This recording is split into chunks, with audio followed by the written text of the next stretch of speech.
மலர் HD கனடாவின் இன்றைய முக்கிய செய்திகள். இலங்கை செய்திகள். பங்களாதேஷின் முன்னாள் பிரதமர் ஹசீனாவின் பாதுகாப்பு அரணாக மாறிய இந்திய போர் விமானங்கள். மன்னாரில் வைத்தியர் அர்ஜுனாவுக்கு ஆயிரக்கணக்கான மக்கள் அமோக வரவேற்பு. வாட்ஸ்அப்பில் ஊடுருவும் AI தொழில்நுட்பம் அறிமுகமாகும் புதிய அம்சம். நாமல் குறித்து கடும் அதிருப்தியை வெளியிட்ட மஹிந்தவின் சகா. வாகன இறக்குமதி குறித்து ஜனாதிபதி வெளியிட்டுள்ள மகிழ்ச்சி தகவல். வளர்ப்பு கிளியால் நிலச்சரிவில் உயிர் தப்பிய குடும்பம். நெகிழ்ச்சி சம்பவம். 6 மாதங்களில் 80,000 வெளிநாட்டவர்களுக்கு பணி விசாக்கள். தகுதியுடையோருக்கு வாய்ப்பு. விமானங்களில் தேங்காய் எடுத்து செல்ல முடியாது. என்ன காரணம்?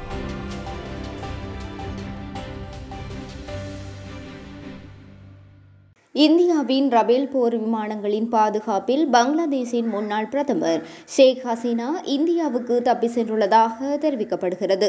தேசிய பாதுகாப்புத்துறை தகவல்களில் இந்த விடயம் உறுதிப்படுத்தப்பட்டுள்ளது. பங்களாதேஷின் விமானப்படையின் C-130 ரக விமானத்துக்கு மாறிய அவர் இந்தியா நோக்கி சென்றுள்ளார்.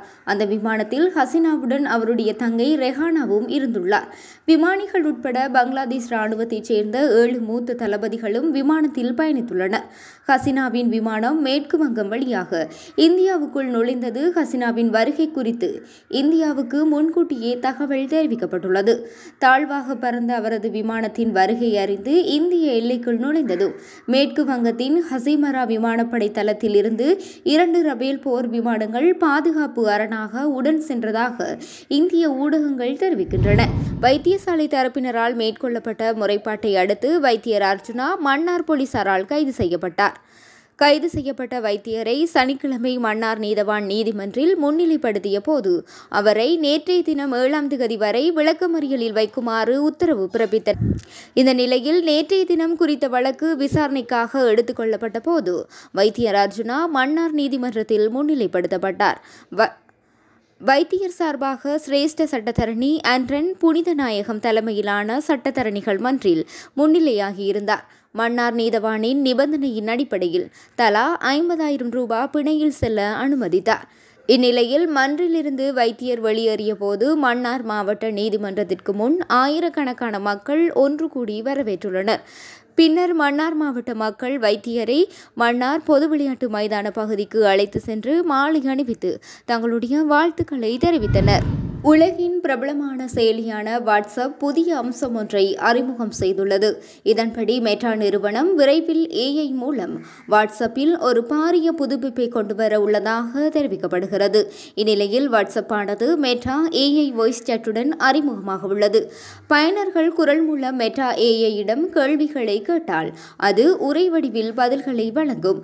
வாட்ஸ்அப், ஃபேஸ்புக் மற்றும் இன்ஸ்டாகிராம் பயனர்கள் இந்த செயலியை எளிதாக அணுகலாம் என கூறப்படுகிறது. மேலும் வாட்ஸ்அப் விரைவில் AR video calling, background edit, AI studio, user name, double tape to react ஆகிய அம்சங்களும் கொண்டு வரப்படும் என தெரிவிக்கப்பட்டுள்ளது. மக்களினதோ அல்லது கட்சியினதோ தேவைக்கு அமைய நாமல் ராஜபக்ச ஜனாதிபதி வேட்பாளராக நியமிக்கப்படவில்லை என அமைச்சர் பிரசன்ன ரணதுங்க தெரிவித்துள்ளார். ஸ்ரீலங்கா பொதுஜன முன்னணியின் ஜனாதிபதி வேட்பாளராக நாமல் ராஜபக்ச பெயரிடப்பட்டமை குறித்து அவர் இவ்வாறு தனது அதிருப்தியை வெளியிட்டுள்ளார். 2015ஆம் ஆண்டு முன்னாள் ஜனாதிபதி மஹிந்த ராஜபக்சவின் தோல்விக்கும் 2022ஆம் ஆண்டு கலவரங்களுக்கும் நாமல் ராஜபக்சவும் பொறுப்பு சொல்ல வேண்டும் என குற்றம் சுமத்தியுள்ளனர். மஹிந்த ராஜபக்சவை விடவும் அவரது புதல்வர் நாமல் ராஜபக்ச மீதே மக்களுக்கு அதிக கோபம் என தெரிவித்துள்ளார். நாமல் ராஜபக்ச ஜனாதிபதி வேட்பாளராக போட்டியிடுவது சஜித்துக்கு மறைமுகமாக உதவும் செயற்பாடாகும் என அவர் சுட்டிக்காட்டியுள்ளார். அடுத்த வருடம் முதல் வாகன இறக்குமதிக்கு படிப்படியாக அனுமதி வழங்கப்படும் என ஜனாதிபதி ரணில் விக்ரமசிங்க அறிவித்துள்ளார். இது தொடர்பாக அவர் மேலும் தெரிவிக்கையில் இந்த முடிவு சுங்க வரி மூலம் அரசாங்க வருவாயை உயர்த்துவதை நோக்கமாக கொண்டுள்ளதாக அவர் சுட்டிக்காட்டியுள்ளார். அத்தோடு நாட்டின் வெளிநாட்டு கையிருப்புகளை ஆதரிப்பதற்காக வருமானம் அதிகரிக்க வேண்டியதன் அவசியத்தை அவர் வலியுறுத்தியுள்ளார். மேலும் வாகனங்கள் மீதான சுங்க வரிகள் அரசாங்கத்திற்கு குறிப்பிடத்தக்க வருவாய் ஆதாரமாக இருப்பதால் வாகன இறக்குமதியை அனுமதிக்கும் அளவுக்கு நமது கையிருப்பு வளர்ந்துள்ளதாக நான் நம்புகிறேன் எனவும் ஜனாதிபதி தெரிவித்துள்ளார். பொதுவாக பறவைகள் மற்றும் விலங்குகள் இயற்கை பேரிடை முன்கூட்டியே அறியும் திறனுடையவை. அந்த வகையில் இளைஞர் ஒருவர் வளர்த்த கிளி கொடுத்த எச்சரிக்கையால் அவரது குடும்பம் நிலச்சரிவில் இருந்து உயிர் தப்பியுள்ளது.